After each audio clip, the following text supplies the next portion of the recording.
Everyone, welcome to another video. আর এটি হচ্ছে মূলত একটি হাঁসের খামারের ভিডিও। আর আমার পিছনে আমার হাঁসের বাচ্চাগুলো আপনারা দেখতেছেন। আমি মূলত 28 দিনের একটা ভিডিও আপলোড করব। ভিডিওটা এখনও এডিটিং করতে এডিটিং অবস্থায় রয়েছে, এবং যেহেতু একটা 28 দিনের একটা সম্পূর্ণ ভিডিও, সো হুট করে একটা ভিডিও আপলোড করলেই না, এতে অনেক কাজ আছে, এডিটিংয়ের অনেক বিষয় আছে।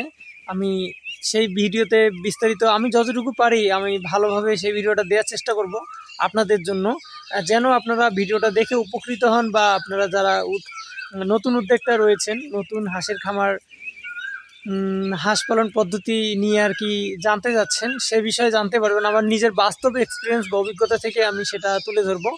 আর আজকের ভিডিওটা শুধু এতটুকুই বলবো, মেসেজ দেওয়ার এতটুকুই, যে 28 দিনের অর্থাৎ 28 দিনের বাচ্চা কিভাবে A to Z, আমি কি সমস্যায় পড়েছি, কি ভালো মন্দ খারাপ, কি খাওয়াবেন কি খাওয়াবেন না, A to Z কীভাবে আপনার লালন পালন করবেন, আমি যতটুকু পারি ভিডিওর মধ্যে বলে দেব।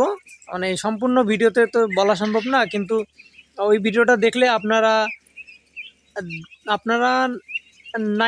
80% আপনারা সব কিছু জানতে পারবেন। আর আজকের এই ভিডিওটা মূলত এতটুকুই, এই বিষয়টা বলার জন্য ছিল যে সামনে একটা 28 দিনের একটা হাঁসের বাচ্চার ভিডিও আসতেছে। একদিনের বাচ্চা থেকে 28 দিনের বাচ্চার একটা ভিডিও আমি আপলোড করব। সেটা আপনারা হয়তো বা এটা ভিডিও আপলোড হওয়ার একদিন অথবা 2 দিনের মধ্যে পেয়ে যাবেন।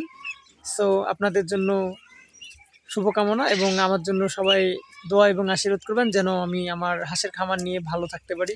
অন্তর ডাক প্রজেক্টে আপনাদের সবাইকে স্বাগতম। ধন্যবাদ ভিডিওটি দেখার জন্য।